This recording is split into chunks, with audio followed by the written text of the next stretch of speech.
Thank you. Hi, Lisa. And are you calling from Australia? Hello. I think I'm from Australia and it's 4 a.m. Yep. Thank you. I've been listening every day, not live, but to the recordings and following, and want to thank everybody. I'm 57, since we sort of outing our age, and I'm learning to teach with Jack Cornfield and Torring in a second year team program. So it's such a great privilege to be here and to just to thank you all, Jon and Soren and the community. So my question is, I've participated in other work, which I've really struggled to leave. I had a great love of that work, and then I became very disappointed in the way people were treated. And it's actually regarded as a sect in some countries. And I'm now may not even do those courses or programs because I was quite outspoken about the way people were being treated. But the changing over, I get used by that work, which is spiritual. I think there's a lot of spiritual bypassing, and I no longer go. I love the mindfulness. I've done an MBSR. I'm learning to teach. But the kind of, I mean, I was listening to what you were saying earlier, holding it all in awareness, there's no paradox. I've left that work altogether.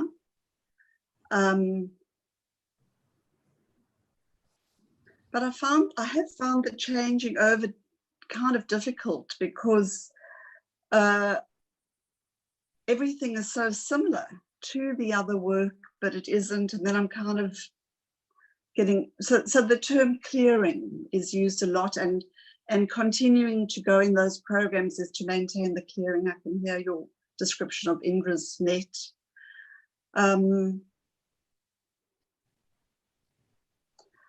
And there's certain things like they've got a particular way of describing make wrong, and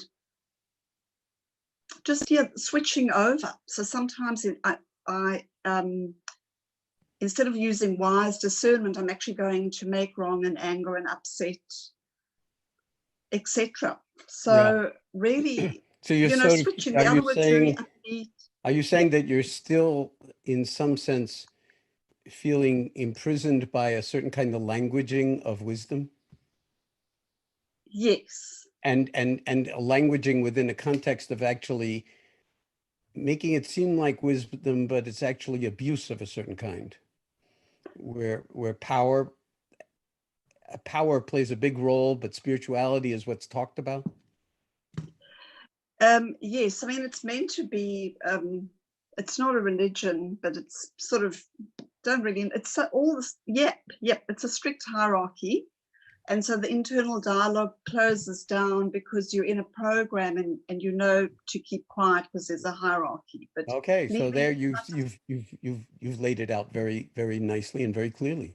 It's a form of prison. That's not about liberation.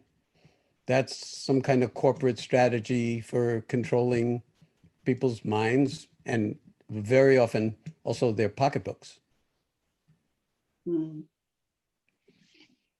So, any kind of language of liberation or meditative practice can be degraded, can be abused, can be used for nefarious purposes, and it will all sound like wonderful, sort of like universal goodness and all that kind of stuff.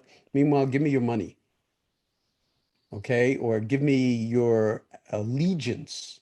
Don't think for yourself. Think only this way. So I would ask you, although you're saying some of the languaging sounds similar to what we've been doing here, have you in any way, shape, or form felt that I or any of the conversations we're happening are telling you how to be in any way, shape, or form, or what to do? Or is it kind of reminding you stuff of things that you already know and suggesting that you check them out for yourself and see whether they're actually authentic and trustworthy or not? Do you understand my question? Absolutely, absolutely. It's so much, yeah, no, absolutely. It's so much about my own authenticity, my own heart. Um, you know, yeah, very much so. And there's so many different portals and teachers and teachings and Yeah, but that you don't groups. need any portal or teacher. That's my point is, the world is your teacher. The world is your teacher. What we all need to do is start listening, to really start paying attention and not looking someplace else for some golden community or opportunity or ideal, especially when if you're really discerning, you can see that there are power motives operating big time. The sort of sensible thing to do is run at the speed of light in the other direction. Trust your Thank you. instincts. Yeah. And then they too will become your great teachers. This happens a lot in the so-called spiritual world. You'll notice, I mean, we've been at this for almost 9 complete weeks. I don't think I've used the word spiritual once. And if we go another 9 weeks, I'm not going to use the word spiritual another time, except in this conversation. Because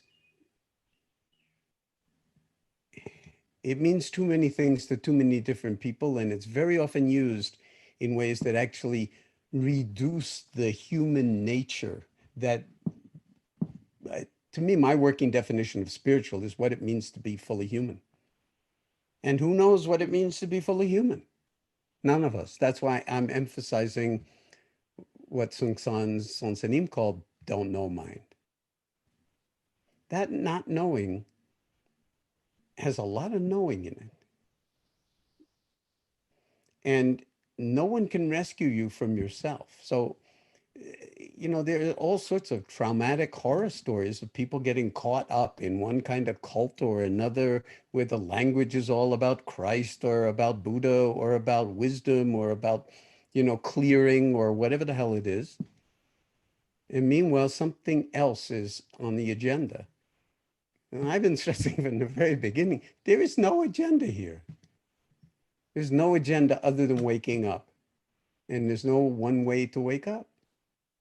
The only way you can wake up is your way. But you have to ask. It's like a Zen koan. What is my true way? And then keep asking it and don't try to answer it. Just see what comes. So thanks for being on live at 4 o'clock in the morning in Australia. Where are you in Australia? I'm in Sydney. Thank you. Sydney. Okay. Yeah. Yeah. And look up Timothea Goddard if you don't know her. Oh, yeah. She's she runs an MBSR program, I believe, in Sydney. It's really wonderful. And also somebody named Belinda Kwong, another wonderful mindfulness teacher. Okay. Thank you. Yes, I've done an MBSR and I'm familiar with Timothea. Thank you. She is fantastic. Thank you very much. Be well. Get some sleep. Thank you. Thank you very much for this opportunity.